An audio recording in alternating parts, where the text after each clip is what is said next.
അവയവദാനത്തെ പ്രോത്സാഹിപ്പിക്കാൻ മതമേലധ്യക്ഷന്മാർ മുൻകൈയെടുക്കണമെന്നും വിശ്വാസത്തിന്റെ ഭാഗമായുള്ള സ്വർഗവും നരകവും ചിന്താഗതി അവയവദാനത്തിന് തടസ്സമായി നിൽക്കരുതെന്നും നിയമസഭാ സ്പീക്കർ എൻ ഷംസീർ.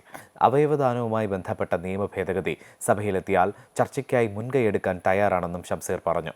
കൊച്ചി അമൃത ആശുപത്രിയിൽ നടന്ന അവയവദാനം ചെയ്തവരുടെ ബന്ധുക്കളും സ്വീകർത്താക്കളും തമ്മിലുള്ള സംഗമത്തിൽ സംസാരിക്കുകയായിരുന്നു സ്പീക്കർ.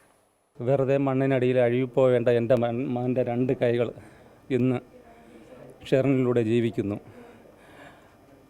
അവൻ്റെ ആ ചൂടും തണുപ്പുമൊക്കെയാണ് ഞാൻ ഇപ്പോൾ അനുഭവിച്ചുകൊണ്ടിരിക്കുന്നത്.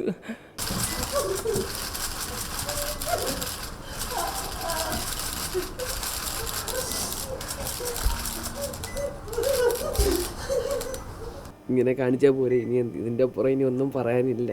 ആറ്റിങ്ങൽ ബോയ്സ് ഹൈസ്കൂളിലെ 10ാം ക്ലാസ് വിദ്യാർത്ഥിയായിരുന്ന സാരംഗിന് വാഹനാപകടത്തിലൂടെ മസ്തിഷ്ക മരണം സംഭവിച്ചപ്പോൾ 6 പേർക്ക് പുതുജീവിതം നൽകാൻ സാരംഗിന്റെ മാതാപിതാക്കളും സഹോദരനും എടുത്ത തീരുമാനത്തെ പല ബന്ധുക്കളും സുഹൃത്തുക്കളും അന്ന് സ്വാഗതം ചെയ്തിരുന്നില്ല. കൊച്ചി അമൃത ആശുപത്രിയിൽ നടന്ന ഹൃദയത്തിൽ തൊടുന്ന ഈ സമാഗമം ആ ചോദ്യങ്ങൾക്കൊക്കെ ഉത്തരമായി. സാരംഗിന്റെ കൈകൾ സ്വീകരിച്ച പറവൂർ സ്വദേശി ഷെഫിൻ ഫ്രാൻസിസിനെ വാരിപ്പുണർന്നിട്ടും മതിവരാതെ ബന്ധുക്കൾ കണ്ണു നിറഞ്ഞു നിന്നു.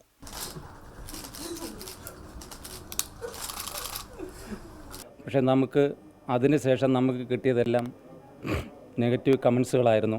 സമൂഹത്തിൻ്റെ ഇടയിൽ അങ്ങനെ തന്നെയാണ്. എല്ലാവരും ഞാൻ പറയല്ല, കുറേ നെഗറ്റീവ് കമൻസുകൾ നമ്മളെ ഫ്രണ്ട്സ് സർക്കിളിലായാലും എല്ലാവരും നെഗറ്റീവ് കമൻസുകളാണ് എനിക്ക് തന്നത്. പക്ഷേ ഞാൻ അന്ന് മനസ്സിൽ ഉറപ്പിച്ചു, എന്നെങ്കിലും ഇതിനൊരു മറുപടി കൊടുത്തേ പറ്റുള്ളൂ. ഈ പ്രതികരിച്ചവർക്കെല്ലാം ഒരു മറുപടി കൊടുത്തേ ഉള്ളൂ. അതൊരു ഭയങ്കര എന്ത് പറയാൻ, ഇങ്ങനെ തന്നെ കൊടുക്കണം. ഞാൻ കണ്ടില്ലേ, എൻ്റെ മോൻ്റെ കൈ പിടിച്ച് അമ്മക്ക് കേക്ക് തന്നു, എല്ലാം തന്നു.